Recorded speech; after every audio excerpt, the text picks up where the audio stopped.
Pada pagi hari ini kita akan belajar firman Tuhan.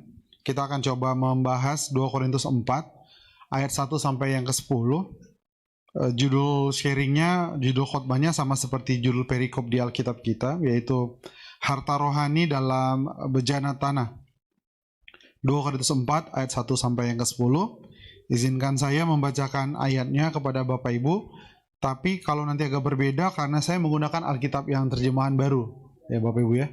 Jadi saya pakai terjemahan baru. Bapak Ibu, ini bukan berarti ada berbagai versi. Jadi Lembaga Alkitab Indonesia telah mengeluarkan versi terjemahan baru yang kedua ya. Ya Pak ya, setelah berapa Pak? 74 yang iya, 40 tahun lebih bahkan. Iya, jadi Alkitab yang Bapak Ibu pegang sekarang kalau bukan TB2 itu adalah terjemahan tahun 74. Sekarang tahun 2023. Jadi pasti ada perubahan bahasa, ada perubahan makna dan sebagainya. Tapi tidak akan mengubah arti yang sesungguhnya lah Bapak. Dan ini dikerjakan oleh para teolog, orang-orang hebat lah ya, orang-orang yang memang udah di dunianya. Jadi izinkan saya menggunakan TB2 Bapak Ibu.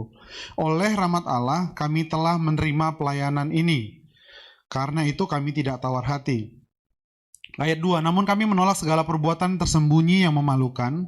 Kami tidak berlaku licik dan tidak memalsukan firman Allah. Sebaliknya kami menyatakan kebenaran dan dengan demikian kami menyerahkan diri kami untuk dinilai menurut hati nurani semua orang di hadapan Allah. Ayat 3, jika Injil yang kami beritakan masih tertutup juga, Injil itu tertutup untuk mereka yang akan binasa, yaitu orang-orang yang tidak percaya, yang pikirannya telah dibutakan oleh ilah zaman ini, sehingga mereka tidak melihat cahaya Injil tentang kemuliaan Kristus yang adalah gambar Allah. Kalau di terjemahan lama tuh gambaran Allah ya Bapak ya. Ayat 5, sebab bukan diri kami yang kami beritakan, tetapi Yesus Kristus sebagai Tuhan dan diri kami sebagai hamba-Mu karena kehendak Yesus. Ayat 6, sebab Allah yang telah berfirman, dari dalam gelap akan bercahayalah terang. Kalau terjemahan lama tuh dari dalam gelap akan terbit ya Bapak ya. Kayak surat Kartini ya. Dari dalam gelap, kalau di TB2 tuh dari dalam gelap akan bercahayalah terang. Ia juga yang membuat terang bercahaya dalam hati kita supaya kita beroleh terang dari pengetahuan tentang kemuliaan Allah yang tampak pada wajah Kristus. Namun harta ini kami miliki dalam bejana tanah liat supaya nyata bahwa kekuatan yang melimpah-limpah itu berasal dari Allah, bukan dari diri kami. Ayat 8, dalam segala hal kami ditindas, namun tidak hancur terjepit. Kami habis akal, namun tidak putus asa. Kami dianiaya, namun tidak tinggalkan sendirian. Kami dihempaskan, namun tidak binasa. Kami senantiasa membawa kematian Yesus dalam tubuh kami, supaya kehidupan Yesus juga menjadi nyata di dalam tubuh kami. Bapak Ibu, kenapa menarik kita membahas topik ini? Karena judulnya berkata harta rohani dalam bejana tanah liat gitu ya. Boleh digambarnya next aja Bang? Oke. Nah Bapak Ibu kalau punya harta, Bapak Ibu tentu tidak akan simpan di dalam tempat yang biasa-biasa gitu ya. Bapak Ibu kalau punya emas, punya perhiasan, Bapak Ibu tidak mungkin taruh di kendika atau taruh di guci yang kecil-kecil atau tanah liat yang tempat lilin-lilin disimpan sebagainya. Tapi Tuhan mengatakan bahwa Paulus melalui firman Tuhan melalui Paulus pada kesempatan kali ini mengatakan bahwa harta rohani itu disimpan dalam bejana tanah liat. Aneh banget. Seharusnya yang namanya harta itu disimpan paling tidak di deposit box, harta disimpan di lemari yang besi, harta disimpan di tempat yang kokoh, yang tangguh, yang kuat, yang orang susah untuk bisa mengambilnya. Tapi Tuhan izinkan harta rohaninya itu disimpan dalam bejana tanah liat. Yesaya 64:8 berkata begini, akan tetapi sekarang ya Tuhan, Engkaulah Bapa kami ini tanah liat dan Engkaulah yang membentuk kami, dan kami sekalian adalah buatan tangan-Mu. Jadi ketika Tuhan menggunakan kata tanah liat, udah pasti dia bicara tentang kita. Amin, Bapak Ibu. Tapi anehnya, orang-orang kayak saya, orang-orang kayak Bapak Ibu, orang-orang kayak kita ini yang masih bisa jatuh ke dalam dosa, orang-orang yang masih bisa diliputi kekhawatiran, orang-orang yang masih bisa diganggu oleh apa yang dunia coba lakukan pada kita, di dalam hidup orang-orang kayak kita inilah Tuhan menaruh hartanya. Bapak Ibu, kalau bicara harta itu gini, raja punya banyak hal, sepakat Bapak? Seorang raja pasti punya banyak hal. Nggak usah kemana-mana ya. Seorang raja pasti punya tanah, pasti punya istana, pasti punya pasti punya perhiasan dan macam-macam. Tapi kalau yang namanya harta kesukaan raja itu pasti berbeda. Sepakat Bapak Ibu? Bapak Ibu, saya ulang lagi. Bapak Ibu kalau nonton film-film apa ya, film-film kaisar gitu ya. Kaisar itu kalau dia ngomong semua punya dia. Itu punya saya, punya saya, punya saya. Bahkan hidup orang dalam kerajaan yang pun punya dia. Tapi kalau kaisar punya harta kesayangan atau harta kesukaan, itu berarti harta di atas hartanya. Gimana sih bahasa Indonesia ya? Ya gitu Bapak ya. Jadi dia punya semua, tapi kalau dia punya sesuatu yang dia sangat suka, dia akan simpan dan jaga betul. Nah, kita punya raja di atas segala raja, Tuhan di atas segala Tuhan. Raja kita, Tuhan kita tidak menyimpan hartanya di dalam sesuatu yang kokoh dan tangguh. Tapi dia izinkan dia simpan di dalam jemaat GBI Mercy Mangga Besar ini. Yang kita sendiri pun kadang kayak, ya ampun Tuhan, model-model kayak saya ini. Ngapain Tuhan taruh harta dalam kehidupan kita? Karena kita ini bejana tanah liat. Pasti ada alasan Tuhan menaruh hartanya ke dalam kehidupan kita yang adalah bejana tanah liat. Amin Bapak Ibu. Pertanyaannya, apa sih hartanya Yordan? Mari kita simak apa hartanya Bapak Ibu. Boleh next Bang? Nah, kalau kita baca di ayat 1 sampai ayat yang ke-6 ya. Saya sudah tuliskan di sini Bapak Ibu beberapa harta yang disampaikan oleh Rasul Paulus. Yang pertama adalah, tetapi harta ini kami punya dalam bejana tanah liat. Yang pertama adalah pengetahuan tentang kemuliaan Allah. Bapak Ibu pulang dari sini Bapak Ibu tahu betul bahwa Bapak Ibu punya harta. Harta pertama yang ditaruh dalam bejana tanah liat, yaitu hidupan kayak kita ini. Yang pertama adalah apa Bapak Ibu? Pengetahuan tentang kemuliaan Allah. Ya elah Yordan, pengetahuan tentang Allah itu harta. Iya, itu harta Bapak Ibu. Kenapa? Karena orang dunia nggak punya harta itu. Orang bisa punya uang banyak cuma untuk mengenal Tuhan. Kayak tadi kata sister yang jadi WL gitu ya, bahwa pengenalan akan Tuhan, penyembahan akan Tuhan. Bapak Ibu, saya juga lihat konten di sini dan sharing dari Bapak Gembala bahwa pengetahuan tentang Tuhan itu mahal Bapak Ibu. Bapak Ibu nggak bisa beli. Nah, beberapa kali di kitab Kisah Para Rasul gitu ya, atau di kitab surat-surat, beberapa kali Rasul Paulus itu dideketin sama ahli-ahli tenung, orang-orang sihir, dukun lah Bapak. Aku mau beli kuasa yang kamu punya, aku mau beli apa yang kamu kenal tentang Tuhan. Paulus bilang nggak bisa. Bapak Ibu, pengetahuan tentang kemuliaan Allah itu nggak bisa dibeli. Bapak Ibu bisa punya uang, cuma nggak punya pengenalan akan Allah. Bapak Ibu bisa punya gelar apa ya, doktorandus itu tahun berapa ya? Bapak Ibu punya gelar sarjana, S2, S3, terserah aja. Tapi pengetahuan akademik beda dengan pengetahuan tentang kemuliaan Allah. Jadi bersyukurlah kita kalau kita ada dalam jemaat di mana pengetahuan tentang Allah itu terus-menerus diberitakan. Amin Bapak Ibu. Gereja bukan masalah besarnya, gereja bukan masalah lampu-lampunya, LED dan sebagainya. Gereja tentang pengetahuan tentang kemuliaan Allah, dan itu adalah harta gereja. Bapak Ibu mau punya apapun yang Bapak Ibu mau punya, dunia bisa beli. Setuju Bapak Ibu? Apakah tanda jemaat di sini diberkati adalah punya Alphard? Oke, orang dunia bisa beli Alphard. Apakah tanda jemaat di sini adalah mengenal Tuhan adalah Bapak Ibu adalah orang yang punya banyak harta? Saya mau bilang orang dunia bisa punya. Tapi satu yang membedakan, orang dunia nggak bisa mengenal Allah. Sehingga mereka bingung. Kenapa kamu tuh melayani Tuhan itu? Kenapa kamu hidupnya berubah? Kenapa kamu bisa sabar menghadapi orang? Kenapa kamu bisa mendoakan orang? Kenapa kamu bisa mengasihi orang? Itu tuh datang dari mana?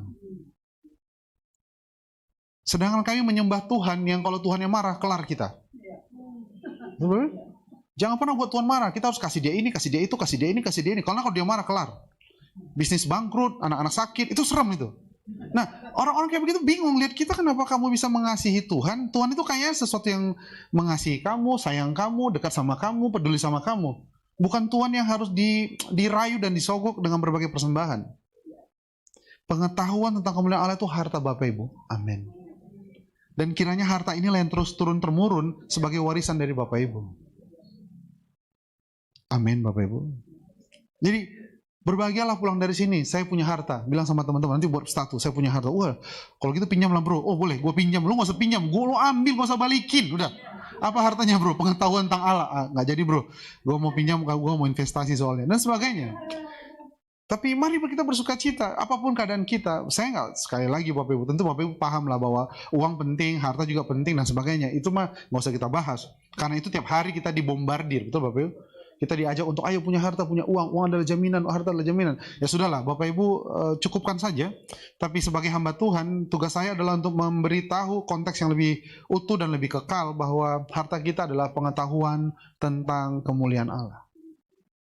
Apakah orang yang punya pengetahuan tentang kemuliaan Allah akan susah? Ya enggak juga. Atau kalaupun susah itu karena rencana Allah. Tapi paling tidak kita pulang dengan orang yang punya pengetahuan tentang kemuliaan Allah. Amin. Kita punya harta. Gak banyak orang punya pengetahuan tentang kemuliaan Allah. Orang bisa tahu barang terbaru, merek terbaru, mobil harga berapa. Orang punya pengetahuan tentang semua benda di dunia ini, tapi belum tentu orang punya pengetahuan tentang kemuliaan Allah. Bapak Ibu udah punya harta pertama ya. Harta kedua adalah, Paulus bilang begini, Injil yang kami beritakan. Apa arti itu Bapak Ibu? Itu artinya adalah misi dalam hidup. Bapak Ibu tahu kan bahwa hidup tanpa tujuan tuh gak enak banget. Bapak Ibu tahu kan? Di dekat sekitaran sini orang habiskan uang tiap malam. Kenapa? Gak punya tujuan. Pokoknya hari ini hidup untuk foya-foya, pulang jam 3 pagi, makan bubur dulu, and then pulang. Kenapa? Gak punya tujuan. Bapak Ibu, orang gak punya tujuan tuh menyedihkan. Saya ulang, orang gak punya tujuan tuh menyedihkan. Bahkan Helen Keller, seorang hamba Tuhan yang dia tidak bisa melihat, dia bilang begini, tidak ada yang lebih parah daripada seorang yang tidak bisa melihat, adalah mereka yang hidup tapi gak punya visi. Itu menyedihkan Bapak Ibu. Dan hari ini, orang yang ikut Yesus tuh punya tujuan, punya misi, yaitu memberitakan Injil. Pak Yordan lebih enak mah jadi orang kaya tapi nggak punya tujuan. Percayalah Bapak Ibu, tidak. Contohnya siapa? Salomo. Salomo dengan seluruh kemegahannya pernah kayak, ya ampun, semuanya gue punya, cuma kayak semua ini sia-sia. Bayangin Bapak Ibu. Orang yang punya segalanya, dia nulis surat di pengkhotbah, semua ini sia-sia. Lebih tepatnya semua ini fana. Masa kita harus ikutin jalan Salomo, ya nggak sih? Punya harta banyak, istri 1000 tuh cuma bisa bilang, ya gini aja. Ya, dia udah ngomong nih Bapak Ibu. Orang yang sudah ngalami itu dia ngomong di kitab pengkhotbah, dia bilang gini aja. Itu terjemahan saya Bapak ya. Terjemahan di Alkitab adalah semua ini sia-sia katanya. Kenapa? Gak punya misi dalam hidup. Misi kita jelas, membawa Injil bagi banyak orang. Dan itu tujuan Bapak Ibu. Apa yang coba dibuat oleh kerajaan kegelapan adalah kita lupa sama misi. Kita mulai berpikir, kalau memang hidupku ini adalah kehendak Tuhan, seharusnya hidupku punya ini, punya itu, dan sebagainya. Tidak Bapak Ibu. Misi kita adalah menjadi murid Yesus yang bermultiplikasi dalam menjangkau jiwa-jiwa. Ini udah alkitabiah betul Bapak Ibu, sudah. Amin Bapak Ibu. Bapak Ibu tanyalah sama orang yang punya segalanya cuma gak punya tujuan. Aduh, gak enak Bapak Ibu. Mereka akhirnya habiskan uang hanya untuk hal-hal yang fana dan sia-sia. Kenapa? Gak punya tujuan. Amin Bapak Ibu. Dari pagi sampai malam main game, ya main game. Apa tujuannya? Nggak ada sih, ya hidup aja, habis itu mati, kelar cerita. Nggak punya tujuan. Jadi kalau Bapak Ibu hari ini punya tujuan, Bapak Ibu punya harta, yang orang dunia nggak punya. Narkoba, semua kejahatan, hawa nafsu, keangkuhan hidup, semua itu adalah bentuk-bentuk dari ketiadaan tujuan dalam hidup. Bapak Ibu, tujuan hidup mahal. Tujuan hidup mahal. Gak banyak orang yang punya Bapak Ibu. Yang ketiga, hartanya adalah cahaya Injil tentang kemuliaan Kristus. Apa artinya Bapak Ibu? Kita punya teladan hidup. Bapak Ibu tahu orang yang hidupnya tanpa teladan repot, betul nggak? Hari ini ikut selebgram, besok ikut tiktokers, besok ikut siapa lagi? Hari ini kata si A, hari ini kata si B, besok kata si ini, besok kata si ini, dan besok kata si ini. Hidup yang sangat meletihkan adalah hidup yang gak punya teladan. Kita boleh punya keluarga model macam apapun, kita boleh menjadi anak dengan model orang tua yang mendidik dengan cara apapun, tapi hari ini kita bersyukur, kita punya Kristus sebagai teladan hidup Bapak Ibu. Amin. Beberapa kali kita mendoakan orang-orang yang kelepasan gitu kan, ada roh apa, aduh itu serem-serem lah. Ada yang dia kayak ular, ada yang dia kalau kayak naga dan sebagainya. Kenapa? Nggak punya teladan hidup, akhirnya izinkan roh masuk. Bapak Ibu, kita punya teladan. Kita punya teladan. Hidup tanpa teladan itu menyedihkan, meletihkan lebih tepatnya. Letih lah. Mau jadi siapa ya? Mau kayak siapa ya? Mau seperti siapa ya? Aduh hari ini, wah kayaknya jadi ini deh. Kayaknya hari ini jadi ini deh. Tapi ini bijak nih kata kalimatnya. Tapi ini kalimatnya bagus. Yang ini oke juga. Bapak Ibu bingung. Paulus bilang, cahaya Injil tentang kemuliaan Kristus adalah hartanya. Hidup dia hanya mau jadi seperti Kristus. Amin, Bapak Ibu. Bapak Ibu udah punya harta berapa? 3 ya? Kasih 4 lah. Walaupun angka 4 gak pernah muncul di lift ya Bapak ya, tapi gak apa-apa. Yang keempat adalah pelayanan ini. Bapak Ibu yang bisa melayani. Melayani itu bukan yang cuma di sini Bapak Ibu ya. Sorry. Melayani itu apapun yang Bapak Ibu bisa lakukan bagi orang lain. Itu adalah harta. Bisa melayani itu adalah mewujudkan harta dalam kehidupan kita Bapak Ibu. Layanilah orang. Mulai peduli sama orang, mulai doakan orang, mulai terlibat dalam apa kegiatan yang Bapak Gembala, Ibu Gembala coba bangun bagi Bapak Ibu. Ada 4 harta yang kita punya Bapak Ibu. Jadi pulang dari sini jangan lagi tunduk-tunduk. Angkat kepala dan lihat dunia. Kita orang yang punya banyak harta. Harta pertama kita kenal Tuhan dalam kemuliaannya. Dan orang gak kenal. Bapak Ibu jangan ciut ketemu orang dengan latar belakang apapun. Karena Bapak Ibu punya harta, pengetahuan tentang kemuliaan Allah. Yang kedua, Bapak Ibu punya harta, punya misi hidup. Orang depresi gak punya misi hidup. Orang hidup foya-foya gak punya misi hidup. Orang terjebak dalam keduniawian gak punya misi hidup. Bapak Ibu, harga hidup tanpa tujuan itu mahal. Harganya bukan cuma uang, keluarga yang berantakan. Ayah yang gak tahu mau ngapain. Ibu yang marah-marah, anak yang hancurkan hidup. Itu adalah orang-orang yang tidak punya misi hidup. Jadi kalau Bapak Ibu punya, bersyukurlah dan jagalah harta itu baik-baik. Dan ajak mereka untuk juga punya misi hidup. Yang ketiga, kita punya teladan dalam hidup ini Bapak Ibu. Kita punya Yesus yang pernah datang ke dunia, menjadikan dia contoh dan teladan agar kita bisa mengikuti kehendak Bapa dalam kehidupan kita. Amin Bapak Ibu. Cara Yesus berkata-kata, cara Yesus bersikap, cara Yesus memperlakukan orang, cara Yesus merespon masalah. Kita belajar dari teladan Kristus. Dan yang terakhir kita punya harta yaitu pelayanan. Haleluya Bapak Ibu. Kita udah punya 4 harta dalam berjalan tanah liat. Yaitu pribadi-pribadi seperti Bapak Ibu dan saya. Pertanyaannya. Sebelum pertanyaannya. Kita masuk lagi ke slide berikutnya. Nah ayat 8 dan 9 berkata begini. Dalam segala hal kami ditindas namun tidak hancur terjepit. Kami habis akal namun tidak putus asa. Kami dianiaya namun tidak ditinggalkan sendirian. Kami dihempaskan namun tidak binasa. Bapak Ibu izinkan saya membacakan dalam terjemahan New American Standard Bible. Karena nanti saya akan coba gabungkan beberapa pengertiannya. We are afflicted in every way, but not crushed. Perplexed, but not despairing. Persecuted, but not abandoned. Struck down, but not destroyed. Paulus mengatakan dalam bejana tanah liat ini kami mengalami yang tadi itu Bapak ya. Ditindas, terjepit, habis akal, putus asa dan sebagainya. Saya akan gambarkan sebagai berikut Bapak Ibu. Boleh next Bang? Tadam. Oke, kita mulai dari yang mana dulu Bapak Ibu? Yang ringan-ringan dulu lah, yang hijau ya. Dikatakan oleh Paulus, kami menderita tetapi tidak hancur terjepit. Hidup sebagai orang Kristen di muka bumi, kita akan mengalami penderitaan Bapak Ibu. Ya udah Bapak Ibu nggak amin nggak apa-apa, saya aminkan sendirian. Kayaknya ini saya harus ganti khotbah nih. 3 langkah hidup diberkati, 7 kunci hidup berkelimpahan dalam Tuhan, 8 jurus agar hidup nggak pernah putus-putus dalam berkat Tuhan. Bapak Ibu, yang saya bicarakan ini firman Tuhan. Jadi firman Tuhan kadang-kadang membahas berkat, tapi karena firman Tuhan juga membahas tentang realita hidup sebagai pengikut Kristus. Yang pertama Paulus bilang, kami menderita tetapi tidak hancur terjepit.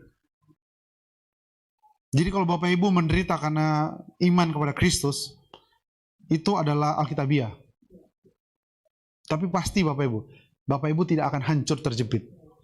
Kalau terjemahan yang di Alkitab 74 dikatakan tetapi tidak hancur ya Bapak ya. Di TB 2 dikatakan tidak hancur terjepit. Jadi seolah-olah penulis ini, Paulus mau mengatakan kita tuh menderita karena kita ditekan gitu ya. Kayak di crush gitu Bapak. Ditekan sama saudara, dibicarakan sama tetangga, dipus sama bos kantor, ya nggak sih? Difitnah sama teman kantor, kita kayak menderita betul. Hanya gara-gara kita mau hidup benar di hadapan Tuhan. Iya, kita menderita Bapak Ibu. Tapi kita nggak akan hancur terjepit. Bapak Ibu, ini kabar baik Bapak Ibu. Jadi kabar baiknya bukan karena kita nggak menderita. Kabar baiknya adalah kita menderita, tapi nggak hancur. Yordan boleh nggak sih? Kabar baiknya adalah kita nggak menderita sama sekali. Mohon maaf Bapak Ibu. Bapak Ibu pilih Yesus sebagai Tuhan. Pilih Yesus sebagai apa tadi? Teladan. Teladan yang Bapak Ibu pilih, dia menderita. Kalau nggak mau menderita, bukan Yesus lah, gitu ya. Tapi dalam dia ada kelimpahan yang melebihi segala akal. Pertama kita menderita, tapi kita nggak hancur terjepit. So Bapak Ibu kalau hari ini menderita dalam masalah hidup, percayalah Bapak Ibu, jangan hancurkan hidup Bapak Ibu. Karena dari pihak Tuhan tidak akan membuat kita hancur terjepit. Tidak akan. Menderita iya. Bapak Ibu pulang gereja, diketawain sama keluarga mungkin, ngapain lu jadi orang Kristen? Bisa jadi. Tapi Bapak Ibu tolong, jangan hancur dan terjepit. Karena itu bukan datang dari Tuhan. Yang kedua, kita boleh bingung, tapi nggak putus asa. Kadang-kadang kita lihat hidup ini bingung, ya siapa? Kok bisa hidup begini ya? Udah hidup kita bingung, kita lihat berita, lebih membingungkan lagi, ya nggak sih? Ada orang bisa korupsi segitu banyak, ya nggak sih? Dan sebagainya. Ada anak bisa, kemarin tuh ya Bapak, di Jogja ya, bisa tebas orang tuh live IG. Bingung. Dunia kok jadi begini banget gitu ya. Kita jadi bingung, belum lagi bicara AI, ChatGPT, bingung. Bapak Ibu boleh bingung, tapi tolong jangan putus asa. Amin Bapak Ibu. Kita lihat berita tuh rasanya kita nggak mau keluar dan izinkan anggota keluarga kita keluar, karena makin kesini dunia tuh makin aneh-aneh saja. Amin Bapak Ibu. Kita boleh bingung, dan itu sangat alkitabiah. Tapi jangan putus asa. Putus asa itu artinya apa? Kayak nggak ada alasan lagi untuk hidup. Bapak Ibu kira Yesus nggak bingung pertama kali datang ke dunia? Baik-baik. Selama ini tinggal di sorga, tiba-tiba bang. Lihat keberdosaan, kehinaan, hawa nafsu. Lihat semua kebejatan manusia. Saya yakin Yesus bingung. Tapi itu bingung yang biasa saja. Yang paling bingung adalah ketika dia tanya, Bapakku, Bapakku, mengapa engkau meninggalkan aku? Itu kebingungan yang paling bingung. Gak pernah dalam pemikiran Yesus dia sama Bapaknya terpisah. Tapi demi Bapak Ibu dan saya, dia ambil kebingungan itu. Tapi dia gak putus asa. Bukan kehendakku, tapi kehendakmu yang jadi. Sama, apakah Yesus menderita Bapak Ibu? Yesus pernah menderita. Bahkan badannya hancur. Tapi dia nggak hancur terjepit, dia nggak crush. Amin, Bapak Ibu. Bapak boleh bingung. Kalau bingung tanya Tuhan, doa Tuhan buat aku tetap bisa berjalan, tapi nggak putus asa. Tujuan dari berita yang masif gitu Bapak, pemberitaan sosial media cuma satu, buat orang putus asa.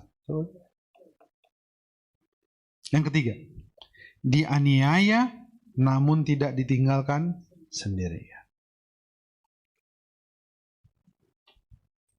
Kayaknya nggak ada yang peduli sama saya. Kayaknya semua orang yang saya kenal baik itu nggak ada yang chat, nggak ada yang telepon. Saya udah ceritakan masalah saya, nggak ada yang bantu. Saya harus kesana kemari minta pertolongan. Bapak Ibu boleh dianiaya. Namun kita tidak akan ditinggalkan Tuhan sendirian. Apakah Yesus pernah mengalaminya? Sama Bapak Ibu. Yesus pernah dianiaya. Tapi dia tahu betul apa yang dia alami itu adalah demi kehendak Bapaknya. Yang terakhir, ini paling gak enak Bapak Ibu, ini warna merah ini. Dihempaskan. Bapak Ibu tahu dihempaskan? Dihempaskan. Dihempaskan tuh kayak Bapak Ibu waktu ambil kain itu, terus Bapak Ibu lempar gitu, dihempaskan. Orang yang dulu kita tolong, sekarang telepon kita pun dia gak angkat. Anak yang dulu Bapak Ibu besarkan, sekarang pun gak mau datangin lagi. Bapak Ibu rasa dihempaskan. Rasa kayak gak dianggap. Tapi saya mau bilang, kita gak akan binasa. Amin Bapak Ibu. Teman kerja yang dulu kita masukkan, tiba-tiba kita dihempaskan dari final oleh dia. Teman bisnis yang dulu kayaknya oke banget deal sama dia, tiba-tiba kita yang harus datang ke polisi dan diperiksa gara-gara dia. Kita dihempaskan. Tapi kita gak boleh binasa. Kenapa ya Pak? Waktu saya bahas dihempaskan nih suasana berubah sekali. Bapak Ibu, kayaknya Pak Ibu punya pengalaman. Sama lah kita kalau begitu Bapak Ibu. Tapi saya mau bilang, ada di Alkitab, dihempaskan. Amin. Atau kita ganti korbannya lah. Bagaimana kita mendapatkan pengurapan dan favor Tuhan, sehingga kita yang di depan gak pernah di belakang. Bapak Ibu itu juga bagian firman. Tapi Bapak Ibu jangan melihat firman Tuhan hanya dari satu bagian, sehingga ketika Tuhan proses di bagian ini, Bapak Ibu gak siap. Kalau untuk berkat mah Bapak Ibu pasti siap lah. Siapa sini nggak siap terima berkat? Pasti siap. Siapa sini nggak siap terima pengurapan? Semua siap. Siapa sini nggak siap terima perkenanan Tuhan? Semua siap. Tapi tugas kami sebagai hamba Tuhan untuk mengingatkan Bapak Ibu untuk hal-hal yang manusia itu jarang mau siap. Dihempaskan. Murid-muridnya tiba-tiba tinggalkan dia. Kau kan muridnya juga? Nggak kenal. Dihempaskan. Bapaknya nggak mau dengar dia lagi. Eloi, Eloi, dihempaskan. 3 hari mengalami maut. Itu dunia nggak pernah Yesus masukin, Bapak Ibu. Maut itu kan bukan ciptaan Yesus. Maut adalah efek dari keterpisahan dengan Allah. Jadi Yesus masuk ke maut yang, wow, dia nggak pernah ada di situ, Bapak Ibu. Dihempaskan. Bahkan bapaknya pun nggak bisa bersama-sama dia. Tapi kita bersyukur, singa dari suku Yehuda itu mengalahkan maut. Dan dia bangkit menjadi pemenang. Kalau Bapak Ibu hari ini merasa dihempaskan oleh teman, oleh keluarga, tolong jangan binasakan diri sendiri. Maksudnya binasakan tuh kayak, udahlah hidup begini aja. Bapak Ibu dihempaskan, tapi Tuhan lihat Bapak Ibu. Siapa yang pernah dihempaskan? Daniel di gua singa. Siapa yang pernah dihempaskan? Yusuf dari keluarganya. Siapa yang pernah dihempaskan? Musa dari anak raja, besoknya jadi anak padang gurun. Amin, Bapak. Apakah binasa? Tidak. Justru hempasan-hempasan itu membuat banyak kehidupan diselamatkan. Musa menyelamatkan bangsa Israel. Yusuf menyelamatkan bangsa Israel dalam kelaparan. Daniel membuat Babel menjadi percaya Tuhan dan sebagainya. Dihempaskan, namun tidak binasa. Yang pernah ditipu sama teman, dihempaskan, sekarang ditelepon juga nggak angkat, sudah lah. Kalau mau tagih, tapi kalau enggak, sudah. Daripada Bapak Ibu terus kesel, terus marah, terus ini, ya nggak sih? Uang saya masih ada di dia, 4.750.250 rupiah. Daripada Bapak masih kesal. Tapi kalau mau ya sudah, atau baik-baik. Tapi kalau tidak, sudah. Tidak usah marah-marah terus. Kita dihempaskan. Dulu dia perlu kita, sekarang kita minta tolong dikit aja. Oh, sorry bro, gue lagi sibuk. Wah, nggak apa-apa. Gak usah merasa dunia hancur. Ini pasti aminnya kok nih. Amin Bapak Ibu. Oke, gitu. Oke, kita menderita masih gampang, bingung, biasa saja, dianiaya, tapi tidak sendirian. Yang paling repot itu dihempaskan. Sedih banget ya ikut Yesus Bapak Ibu ya. Tapi ini realita hidup. Betul Bapak ya? Nah, next ya. Ayat 7 berkata begini. Namun harta ini kami miliki dalam berjalan tanah liat. Harta yang tadi Bapak Ibu ya, pengetahuan akan Tuhan, pelayanan, misi hidup, sama teladan. Namun harta ini kami miliki dalam berjalan tanah liat supaya nyata bahwa kekuatan yang melimpah-limpah itu berasal dari Allah, bukan dari diri kami. Bahasa Inggris tuh saya bacakan yang kalimatnya. But we have this treasure in earthen containers, so that, ini saya suka banget Bapak kalimatnya, the extraordinary greatness of the power. Saya ulang, extraordinary, luar biasa, greatness, kebesaran, of the power, kuasa, will be of God and not from ourselves. Jadi ternyata kenapa semua harta itu ditaruh dalam kehidupan kita yang berjalan tanah liat ini, supaya nyata bahwa kekuatan dari Tuhanlah yang membuat harta itu terjaga dan bukan dari kita.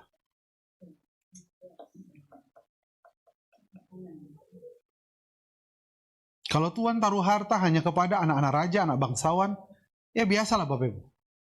Atau kalau Tuhan taruh semua tadi ya, pelayanan, pengetahuan akan Tuhan, teladan, Tuhan taruh sama orang-orang yang dari keturunannya udah rohani gitu Bapak Ibu, ya pasti wajar lah. Tapi kita bersyukur karena Tuhan taruh dalam kehidupan kita orang-orang yang rapuh, orang-orang yang gampang patah, orang-orang yang ringkih, orang-orang yang pernah dihempaskan, orang-orang yang menderita, orang-orang yang bingung. Tuhan taruh supaya nyata bahwa kalau kamu bertahan, kekuatan Allah lah yang melimpah-limpah itu yang membuat kita bisa bertahan. Para bejanan tanah liat. Dan bukan dari diri kita. The extraordinary greatness of the power. Itu kalau kayak mau tinju ya Bapak, kayak gitu manggilnya. In the extraordinary greatness of the power will be of God gitu ya. Bapak Ibu kayaknya masih dihempaskan banget tadi ya. Jadi saya perlu buat joke ini. Jadi kayak gitu lah Bapak Ibu.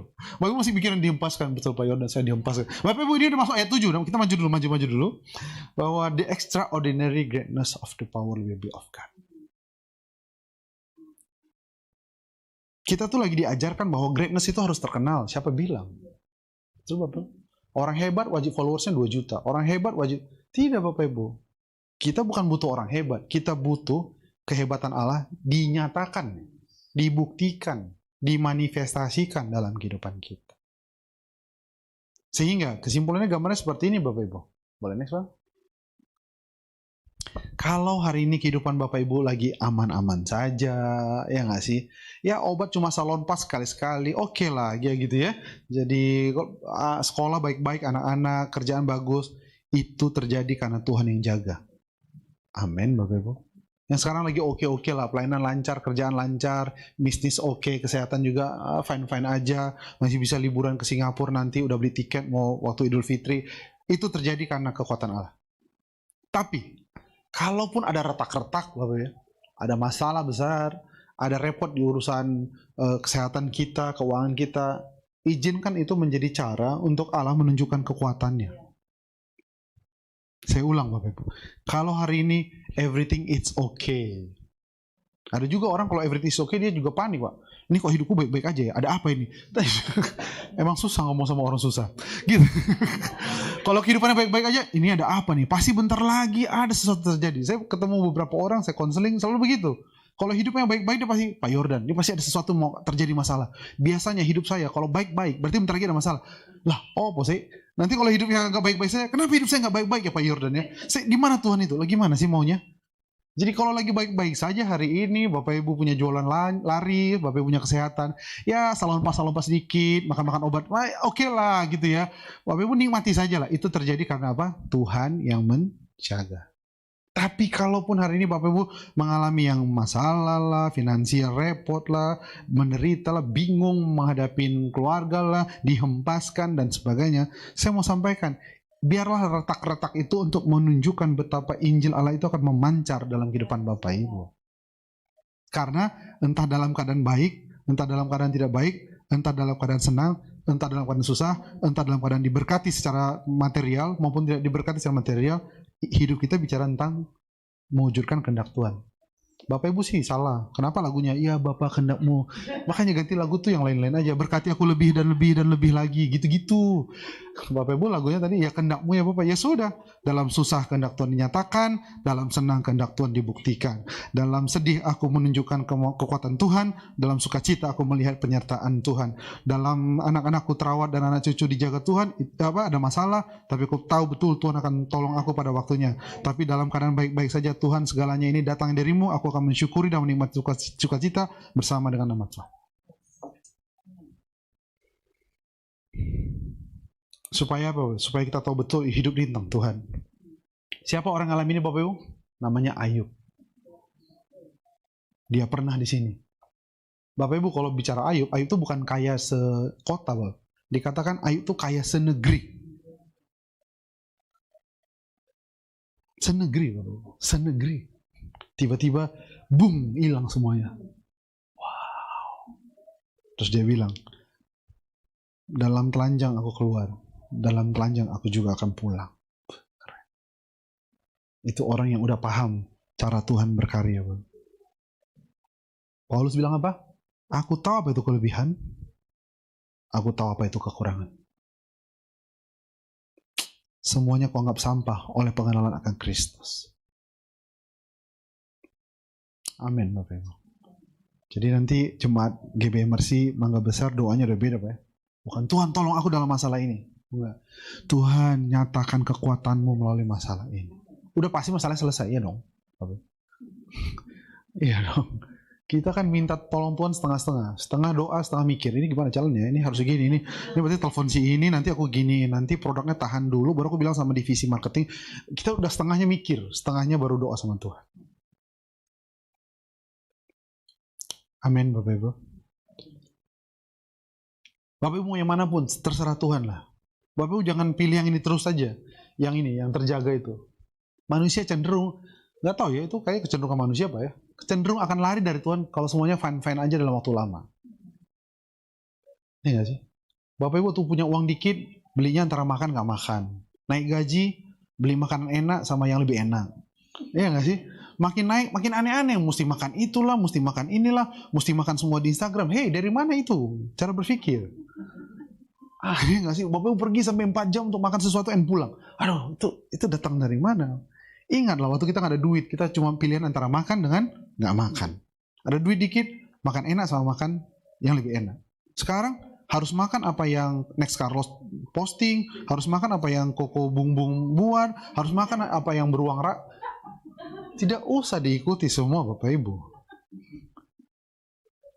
Kenapa? Karena kita lagi baik-baik saja, uang lagi oke. Kalau uang lagi oke, kita lebih gampang ditarik oleh dunia. Gitu. Dulu gaji 5 juta masih di hari semua hari. Sekarang gaji udah 10 juta, apa nih hari ini? Coba lihat, Next Carlos makan di mana? Berangkat. Wah, berangkat dong. Siap, Magdalene mau makan di mana? Berangkat. Begitu pelayanan, Om, sorry Om, kita ada urusan sedikit kerjaan. Kenapa? Karena kalau kita udah baik-baik saja, kita cenderung akan menyalahgunakan berkat Tuhan. Cenderung ya. Saya nggak bilang Bapak Ibu pasti. Cenderung. Karena itu sangat manusiawi sekali. Jadi izinkan segala kemuliaan bagi Tuhan. Sehingga, boleh yang terakhir Bang? Ayat 10 bilang begini. Kami senantiasa membawa kematian Yesus dalam tubuh kami, supaya kehidupan Yesus juga menjadi nyata di dalam tubuh kami. Tantangan masalah nggak akan berhenti Bapak Ibu. Tidak akan pernah berhenti. Bapak Ibu tahu betul lah. Saya hormat bagi Bapak Ibu senior di tempat ini. Pasti pengalaman Bapak Ibu lebih banyak. Saya aja masih segini rasanya, waduh, kayak gini hidup ya. Banyak banget tantangan dan masalahnya, apalagi kalau kita pelayanan. Tapi izinkan kematian Yesus ada dalam hidup kita, supaya kehidupan Yesus juga nyata dalam tubuh kita. Kita nggak bisa hadapi dunia dengan cara dunia, Bapak Ibu. Kita kalau hadapi dunia dengan cara dunia, kita pasti dimakan sama dunia. Saya ulang, Bapak Ibu. Kita nggak bisa hadapin dunia dengan cara dunia. Kita pasti ditelan dia. Kita hanya bisa menghadapi dunia dengan cara kerajaan, dengan cara Yesus. Supaya kita nggak dimakan sama dia. Kemarin saya sama istri, pergilah ke sebuah tempat makan, beli gitu ya. Cuma kan kita bingung kan, ini kalau di Upsize dapat segini Kak, ini paketnya gini Kak, kalau nanti beli ini dapat ini. Bapak Ibu kan kita kalau gitu kan panik ya, makan panik ya. Kita bingung, oh Bapak beli paket ini aja Pak, tapi kalau Bapak ini, oke saya beli paket ini. Nah tapi Bapak kalau mau rasa ini di Upsize Pak, oke di Upsize. Nah Bapak ini kalau tambah ini jadi gini Pak. Akhirnya kita beli ya, sudah. Kok jadi mahal ya semuanya? Kenapa Bapak Ibu? Karena saya membeli dengan cara si penjualnya mau jual kepada saya, setuju nggak? Akhirnya saya dimakan oleh beliau. Iya enggak lah, Bapak Ibu trik penjualan memang sah-sah aja. Saya nggak bilang bahwa penjual itu jahat, enggak lah. Kan Bapak Ibu kalau kayak gitu mau gimana laku jualan Bapak Ibu? Nggak apa-apa, tapi maksud saya cuma bahasa kayak, oh kayak gini ya. Kalau saya ngikutin bahasanya dia, saya akan semakin masuk dalam apa yang sudah direncanakannya. Sama Bapak Ibu. Kalau kita hadapi dunia dengan cara berpikir dunia, seolah-olah kita yang menang. Tapi kita makin diputer-puter di bawah dia sampai Bapak Ibu tahu kan cara buaya untuk menangkap mangsa ya kan? Dia cuma tangkap dan dia cuma ajak puter-puter saja. Buaya nggak pernah gigit lama Bapak Ibu, cuma tak dia puter-puterin kita. Sampai kita kecapean, panik, udah selesai. Jadi bagaimana cara membawa kematian Yesus Yordan? Yang 4 tadi Bapak Ibu. Yang pertama adalah punya pengetahuan tentang Tuhan. Yang kedua adalah memiliki teladan. Yang saya baca dulu Bapak ya.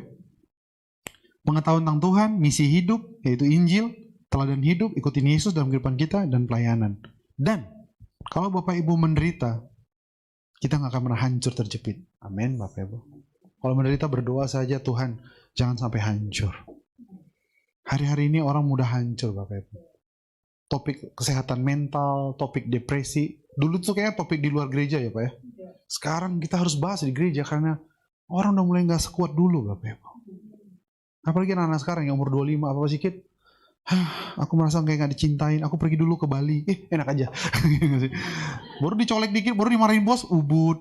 Dimarahin lagi sama bos, mesti healing, beli miswe, banyak-banyak dan sebagainya. Tereng teng teng, tereng teng teng, gitu.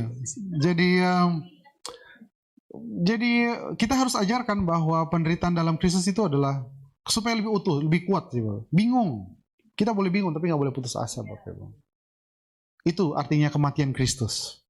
Membawa semua hal ini, penderitaan, kebingungan, aniaya, dan dihempaskan. Tapi gak hancur, gak putus asa, gak ditinggalkan, dan tidak akan pernah binasa. Bapak Ibu dianiaya sama seperti Yesus, dihempaskan sama seperti Yesus, bingung sama seperti Yesus, menderita sama seperti Yesus. Tapi seperti Yesus juga, kita gak akan hancur, kita gak akan putus asa, kita gak ditinggalkan, kita gak akan binasa. Tapi justru nyata kekuatan yang melimpah-limpah itu berasal dari Allah.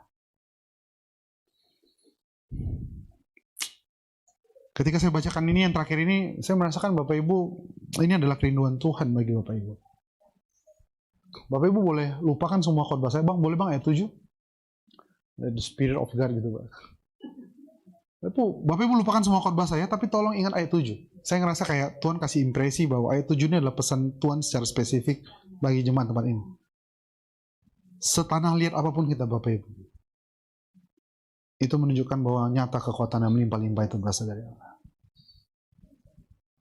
Saya merasa ini pesan roh untuk kita lebih intens lagi bahwa Bapak Ibu kita tanah liat. Mungkin kita nggak ada orang yang terkenal, nggak ada yang hebat, nggak ada yang nikahkan anaknya di Paris gitu Bapak ya. Tapi saya mau bilang bahwa kemarin saya DM karena saya kenal yang memberkati itu. Ko, gimana Paris Ko? Dia cuma balas, Paris dingin. Oke, siap Ko. Jadi saya mau bilang bahwa kita nggak ada yang seterkenal itu, tapi itu tidak menyurutkan hati Tuhan untuk melimpah-limpahkan kekuatan kepada Bapak Ibu. Semakin tanah liat Bapak Ibu, semakin dianggap orang nggak ada apa-apanya, biarlah semakin Tuhan menunjukkan kekuatannya.